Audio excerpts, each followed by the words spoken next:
Happy Wednesday. Good morning.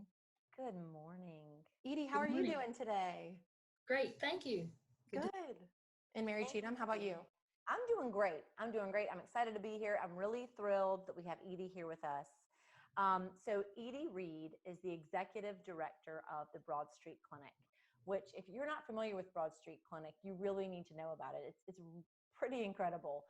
So the Broad Street Clinic is Carteret County's free and charitable clinic.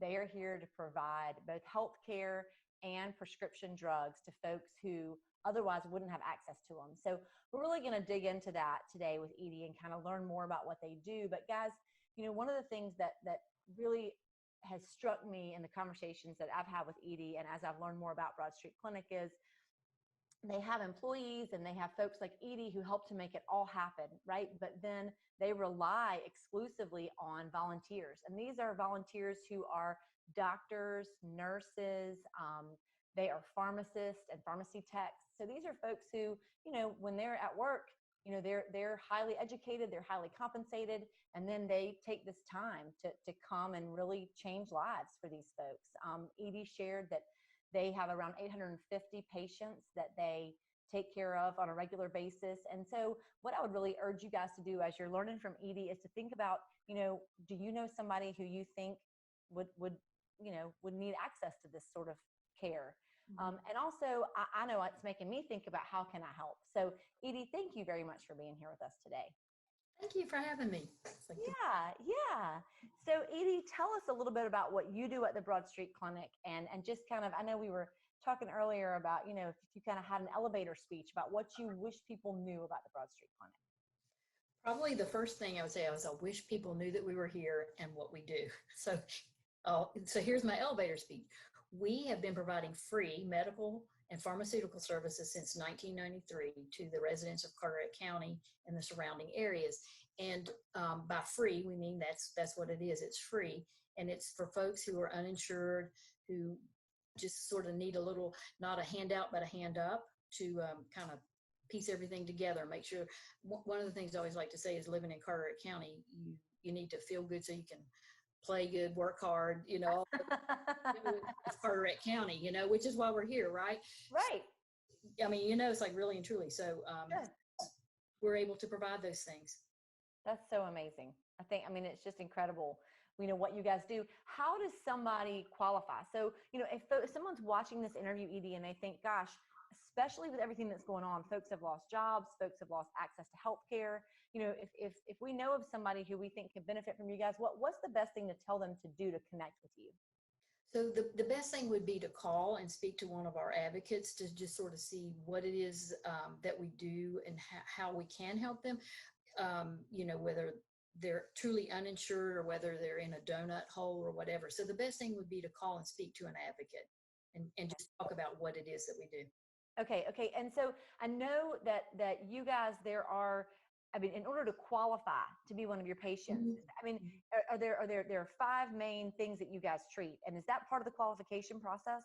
It is. Because we treat hypertension, hypertension, diabetes, heart disease, lung disease, and thyroid disease. Okay. Do ask that they qualify with those things to begin with. One of those things. Okay, but so if someone originally qualifies because they have heart disease, but then they come to you because they have some other health concern, you can then see them for that concern. Is that correct? Right. Once they're our patient, then we'll do anything and everything that we can do. Yeah, that's great. It's just amazing. And so tell us a little bit about, the volunteer staff that you guys have. It just sounds incredible. And, I've been lucky enough that I've been able to interact with some of the volunteers that you guys have had in terms of, not the medical folks, but the folks who are out doing the fundraisers and out, really trying to get the word out, which has been incredible. But it sounds like you've got some highly specialized folks on the medical side. Is that right? We do. And I'm going to say, before I answer that, I'm going to say, yes, thank you, Mary Cheatham. You've worked with our fundraising committee and you can't. Oh, well, listen. You can't say no when they come at you. Well, who would want to say no, Edie? Who would want to say no? It's such a great cause. But they do an incredible job. I mean, I will say the folks that we get to interact with do an incredible job. And I love hearing about what's happening behind the curtain, right? What's happening, what's really going on and what we're really supporting. It's amazing. So tell us a little bit about that. So I really will tell you. So we have just, I was like, I'll get to that. So we have a great group of dedicated volunteers. We really do. With our providers, we have some internal medicine, we have gynecology, we have an endocrinologist, we have a pulmonologist, we have a couple of ENTs, we have a urologist. This is always embarrassing if I forget anybody. We have a dermatologist, we have dentists, we have dental hygienists, we have, it's like, oh yeah, it's embarrassing if I forget anybody. Incredible. Yeah, it's absolutely incredible. A whole group of just specialists, general practitioners, nurse practitioners. We have pharmacists. We have 7 pharmacists that will volunteer. So it's just this whole range of folks that will come in and take care of needs. And it's kind of funny too, because if a doctor pulls a chart and go, oh man, that person really does need to see an endocrinologist, they just put that chart right back in the pile and say, we're saving that one. So we try to go pass the buck to make sure the person actually gets the best possible care, which is, I mean, just think about that for a minute, that you guys are making sure that these folks who are there for free access to healthcare get paired with the doctor whose specialty matches up with their particular need at that time. I mean, the fact that that's available in Carteret County, I don't know, it kind of blows me away to think about all these people coming together to make this happen. It's incredible. I mean, it really is when you think about that. It really is. Yeah. So aside from thinking of folks that we know or folks who are watching may know who could use the care that you guys provide, I know that another thing that you guys do is you accept donations, of course. I mean, what's the best way if someone wants to get involved? I mean, I guess there's the donation arm, and then there's also the volunteering arm, which I'm sure has been pared down right now with trying to flatten the curve and that sort of thing. But generally speaking, I'm sure you have volunteer opportunities and then, of course, the opportunity to donate. So can you tell us a little bit about that, Edie? So we do. We have a lot of students that come in that are working on their National Honor Society, and we want to make sure that they get the hours and the support that they need to work on those kinds of things, from junior high to high school, college students that are working on their resume. So we have a whole bunch of those. I want to call them kids, but we're not supposed to call them kids. They're kids. They're kids. They're kids. So we really try to work hard with them, and if they're doing a senior project or whatever. And then we also have the whole range of volunteers, what they did in their professional life. Like we have some nurses that volunteer and go, no, I don't want to be a nurse, but I will file every paper that you have, or I'll count pills in the pharmacy. And so we try to pick out what job or task that you think would be good. We have people who just answer the phones, and some days, I mean, I'm sure that's what your office is. It's like you just have one person to or 2 people to answer the phone. That's just such a huge help. So we try to pair you up with what it is that you want to do and what day of the week or whatever. We have volunteers that will come and they'll work one day a week. We have some that work one day a month. And so we just try to really match you up with what you want to do to make it a good working situation for all of us. We do have a lot of fun too. So, it's like we're a business and we want to take it seriously, but we want to make sure that our volunteers have a good time as well.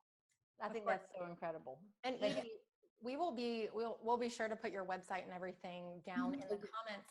Can folks just email you guys or call you guys if they're interested in volunteering? Either work fine. Great, thank you. Okay, and then what if they want to donate money, Edie? I mean, how do they go about doing that? What a great way for people to be able to get involved. I mean, golly day, I know that, there are some folks who are able to donate time. There are some folks who are able to donate money, and I'm sure that you are thrilled to receive any type of support that you could get. You know what, we are. Thank you. It's right now, I'll say it's particularly important because as we all know, all of our fundraisers have been canceled or postponed. We're certain about those things. So you can go to our website and there's a little button to click, or you can just mail us a check. Sometimes people will even, mail a check in memory of someone or in honor of someone. What a great thing to do. Sure. Like I was thinking about you. One of the things that we also do is we have a yard sale a couple of times a year. So it's like, yeah, you can clean your stuff out. You have to hold it until we tell you it's time. But we use those funds to actually purchase tickets, CCATS tickets for our patients to get rides to and from the clinic, or if they need them for a ride to work or whatever they need. We want to make sure that they have them available. Our preference would be to come to the clinic, but whatever works is what we want to do. Right, absolutely. And I know, so the money, so if I were to go online today and make a donation, it would go to those types of things, right? It would go to providing access and transportation for the patients who need to be seen. And I know you mentioned earlier there's a dental bus that you guys are working on. I mean, that comes, and that's paid for by the money that you collect through fundraisers and money that's pledged. Is that right? That's right. That's right. Right now, we're also providing blood pressure monitors for everyone who's hypertensive, because we're, wanting to make sure you're staying well when you're staying at home. If we're not getting you in here to check your blood pressure. So, those kinds of things, it's like a $40 donation could buy a blood pressure monitor. So, and it doesn't have to be a big donation. It can be a little one. It can be a big one, it's like, but the things that we just want to be able to provide back to our patients. And Right. Edie, you were saying that if someone happens to donate $1, it might translate into $16. Right, that's right. Is that right? That's That's awesome. right. That's so cool. Yeah, I mean, thank you. yeah, just think about the impact that you could have. Yeah. That's right. Yeah, that's really incredible. It's really incredible to think about that. I'm excited to kind of get the word out and to let people know that this is, first of all, I don't know, I feel proud. I mean, I feel proud to live in Carteret County and to that we have such a resource for people in our community, and that we care for each other so well, right? That there's a, I mean, it makes me feel, I don't know, it just makes me feel really like I'm a part of this community, and really like it's a community that I want to be a part of. I don't know, it just makes me feel good. And so I think that wanting people to understand that you guys are here, that you're available, that you've got the capacity to help people if they need it. They can go on your website and then find out whether or not they're eligible. Or I guess they can call you, Edie, too. That might even be better, so that then you guys, I know you have, you got folks there on staff that can help walk them through the application process. That's right. Sometimes I think that's probably best, because sometimes, if you start looking at something and it's a 3-page application and you go like, I don't know if I really want to do that. But if you speak to someone who says, what, skip part B and let's go on. The main thing is we're going to get you help. So don't be intimidated by the paperwork. Right. So I mean, like you sell houses, it's like, don't be intimidated by this paperwork. That's right. And it's a lot of paperwork, Edie. That's exactly right. That's exactly right. We will fill it out for you. Like, we'll do it.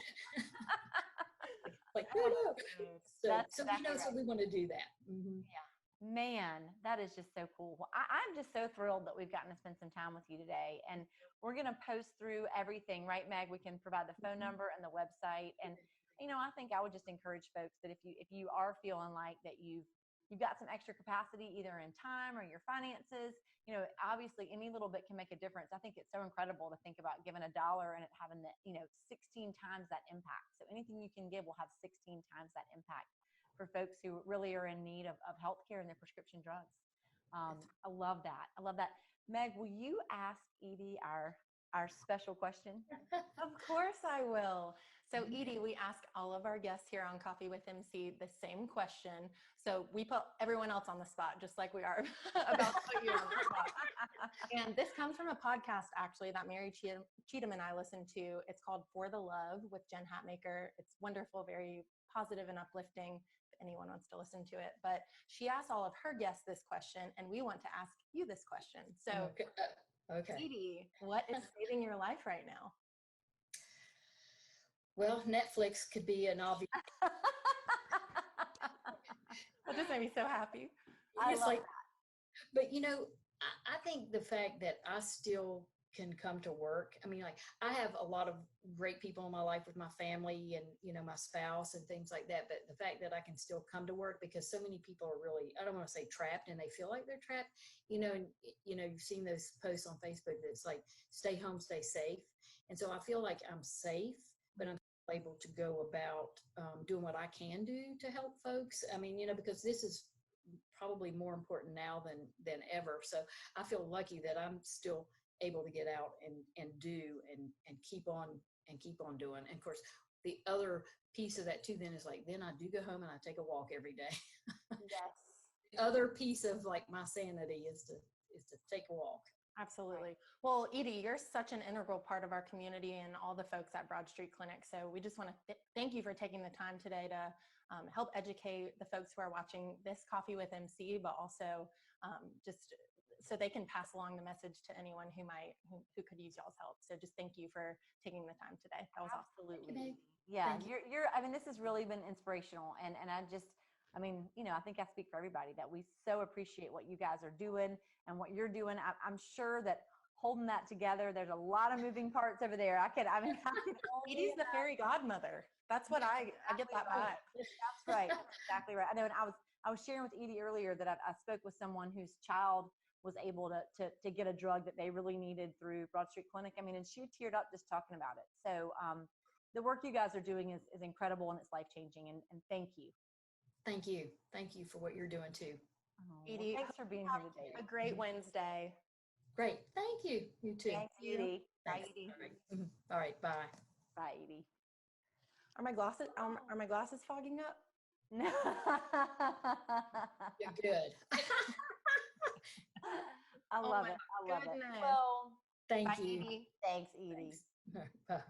Well, Meg, I'm telling you, that's such a good one. Such a good one. I mean, Whew. Man. Yeah, she is so sweet for taking the time. I mean, I hope everyone knows we were on Zoom for probably 30 to 45 minutes just chatting with her before, and she was just not in a hurry, not a care in the world, just wanted to fill us in on what was happening. So she's so great. That was great. She's fantastic. Yep, I feel like I learned a lot, and I feel like I know you really haven't asked me the question yet, but I know it's coming, sister. So I feel like I'm just going to preempt and just say, I think that really what's saving my life is, I don't know, continuing to discover all the good that's happening in our community. Yeah. It's like, you dig in on something and you learn more about it, and it's even more impressive than you thought it was. And it's even more special and impactful than you understood at first glance. So I'm just, I don't know. This community is pretty special. So that's what's saving my life. Well, I think that us being able to do this and having the privilege to talk to these people is really helping us discover that. Of course, we knew our community is awesome, but we're being able to dig deeper, and I think that's so special. I think you're exactly right. That's such a good, that is very well verbalized. You're exactly right. There's something about this process that's really uncovering some things, and it just keeps getting better. I agree. Yeah. Well, my saving thing today. Right. What is today? Saving thing. I got it. So mine comes from our team group text. For those of you who are not on the MCKRE team, we have this big group text. We text on it every day. It's actually pretty hilarious sometimes. But we have one of our coworkers, Lana, who is on maternity leave. She just had a sweet little baby named Ada May. And she sends us pictures sometimes of this sweet child. And I'm not going to show it close because she hasn't shared this on social media yet. But Lana sends us the occasional Ada May picture, and that's what saves my life. I mean, everyone gushes over her. She's obviously so cute, and it's just such a good pick-me-up when Lana sends those. So Lana, keep it coming. I totally agree. It's our first MCKRE baby. Yes. And also, Ada May, send your mama back to work, darling. Please. Send her back to us. We're dying over here. I totally agree. Lana's my work wife, so I'm ready to have her back. We need her back. Yeah. Well, We'll share her with Ada May. Yes, of course. Before we hop off today, I wanted to fill everyone in on Friday. We have Rachel and Joe Shank of Shank Family Farm. They'll be joining us on Coffee with MC at 9:30 on our Facebook page. We're so excited to chat with them. They're such a cool couple. They're married. They work together. Their business is thriving, and they're just such genuine folks. And we're excited to sit down with them. So Friday. Yeah, I love that. And I think they're kind of a little best kept secret, in my opinion. Yeah. I know. I'm nervous to tell people about this. I kind of am too. Like, what's going to happen to my chicken and egg supply? I know. I haven't got my hands on the pork yet. I don't know. But it's okay. We're willing to share. I guess that's the theme today. That's exactly right. That's right. All right. Well, I'll see you on Friday morning. Thanks for being with me this morning. Thanks, MC. Have a good one. You too. Bye.